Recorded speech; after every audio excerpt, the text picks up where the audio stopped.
we took over this project. When I came on, I was like, this is beautiful. Like, I really don't, I want to sell things that I love, you know, Yeah. because it's like you have to believe in what you're selling. It's like, and I've been doing this 15 years, so I know the difference. Like, I know luxury. This is affordable luxury. Right. We should go see a cute little studio. All right, let's look at the studio. Cute little studio. How much is a studio? This is $1,020,000.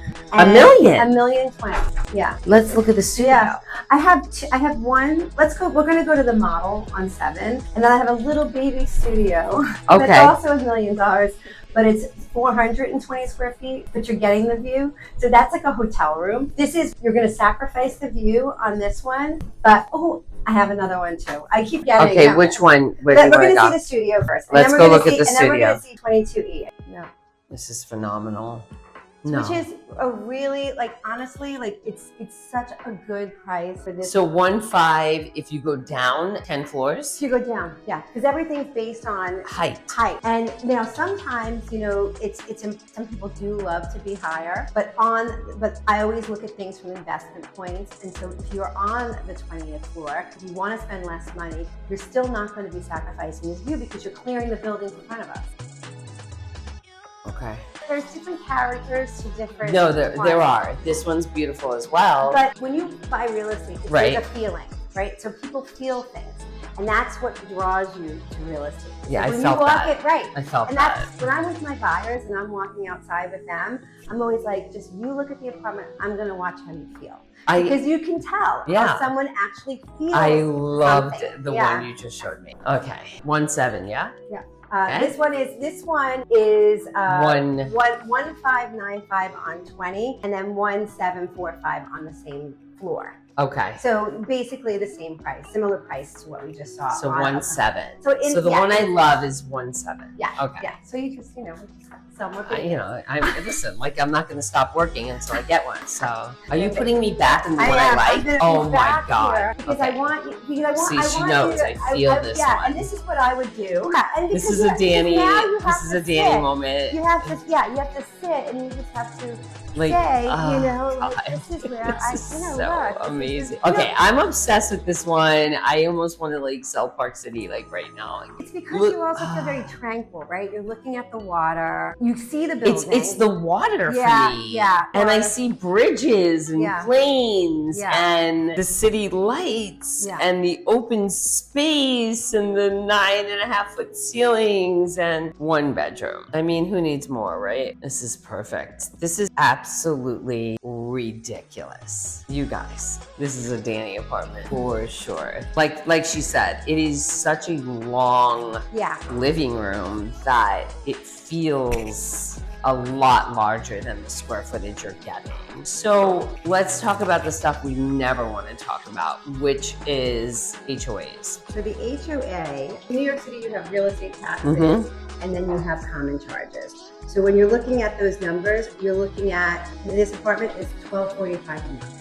Wow. And that. Well, in Park City, it's double. Yeah, so that's amazing. $1,245, and then your taxes are $1,289. So to carry this apartment, just under $2,500. $2,500. Okay. When you're looking at that, to rent this apartment in New York City would be close to $7,000. 10? 7. 7,000. Okay, so you could rent it for $7,000. Okay, got it. The real estate taxes and the common charges are really based on the square footage of the apartment. You're not paying, in New York City, it's not based on school districts or different towns. New York City is really based on square footage. So people like the idea of owning smaller spaces because if they're not here all the time, why do I need to carry something much larger? Because my taxes and my common charges will be greater. So it's nicer to have these smaller spaces, especially if you don't live here full time. I can't even imagine what this looks like at night. Oh yeah, it's incredible. I love that the windows carry through. We might have to go upstairs to the amenity floor because there's an outside terrace. All right, let's go. Let's just go. Yeah. Okay, so right now we're going to be walking into our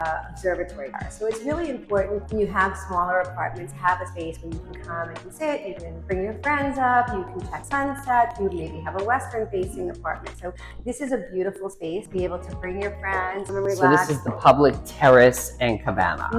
Oh my Right? jeez. Okay. Wow. Okay, people. Are you seeing this? All right. So now we're looking at what? 15-foot ceilings, right? Yeah. This is pretty incredible. I'm a ceilings girl. I know if it's 15 feet. It's nice to be able to sit in this corner and, So you can bring your guests here. Yeah, just, kind of sit and relax. Yeah, just sit. Okay. Yep. This is ridiculous.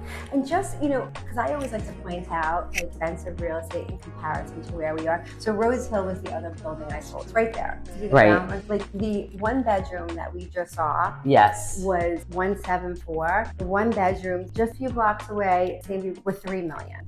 So it's just this neighborhood. With $3 million? With $3 million. So for a similar size apartment. That's so crazy. basically that neighborhood, when I was selling that neighborhood, nobody knew what Nomad was. So this neighborhood is it's a sleeper. It's just changing, and there's so many people coming into this neighborhood. This is really a true investment. You're not going to find this quality for this price. Yeah. And look how close we are. No, I agree. She's going to end up selling that building right there. You see the building with crane? Yes. That building is going for $4,000 a foot, 26 apartments in that building, and it's 900 feet. That building is blocking Madison Square. People who used to sit in Madison Square Park used to be able to see the Empire State Building, and that building is now blocking, all of the southern part of Madison Square Park. So when you sit up, you can't really see the park. This is gorgeous. It's amazing. Okay, let's look over here. There's some people there, yeah? There's one person, but we can go. I want to take you outside. Okay, she's taking me outside. I mean, again, the windows, just to remind you of what this looks like. This is where you bring your friends. Do you live here? Your dad lives here? This is amazing. I'm touring the building, filming it. Do you like it? You love it. Can I put you? He works up here a lot. You work up here a lot, and you love it. Yeah. It's so beautiful and peaceful. Right? And that's what I was. Look at him working hard. You're so young. Like 34th Street. Like it's so quiet, right? Yeah. It's so quiet. Oh my goodness. Okay, so now, right? Stop it. Stop it. Yeah. Oh, she's killing me. So now there's the Verrazano. Yeah. Oh my God, Staten Island girls. I love the East River. So you have this outside terrace. I cannot go to the edge. Totally afraid of heights. What's nice about having outdoor space, yes, if you don't own it personally, is like, to me, being outside, you feel the energy of the city. Like you just see it. And it's not lit up yet. But once it is. Once it lights up, forget it. It's like a pulse, This is great. Do you have any like mixers and things? Oh yeah. So they have like events for absolutely. the. And you can rent the space if you're a resident. You can have an event. Okay. So you can rent this space, and then usually when you rent out an apartment, I'm not an owner in the city. Is it usually like a long-term rental? Or? Oh yeah, it has. In New York City, it has to be a 1-year lease. Oh, it is a 1-year lease. Yeah. That's what I wanted to know. Airbnbs are not allowed any short-term rentals in New York City. In New York City, no. Shut up. Airbnbs are not allowed. I didn't know that. In condos. If you have a smaller residence, then it's so just rent it out for as many years as you want, and then live in it when the renters are done paying your mortgage, right? Exactly. Yeah, this is gorgeous. I tell people when they buy in New York City is like buying Google. It's like buying a blue chip stock. So there are other areas where you're going to get appreciation, markets that look like they're going to, keep going and doubling. New York City, it's not. We're not building anymore, and there's not a lot of it. And so owning in New York City is like owning a. And then this is brand new construction. Brand new construction. Which is not. And also, what's really important is like, everyone's talking about these tariffs. Like these prices are built on pre-tariff prices. Construct right now is going to be very expensive. Yeah. So it's an investment. Is it an investment or what? What do you think? Investment? Yeah. Love him.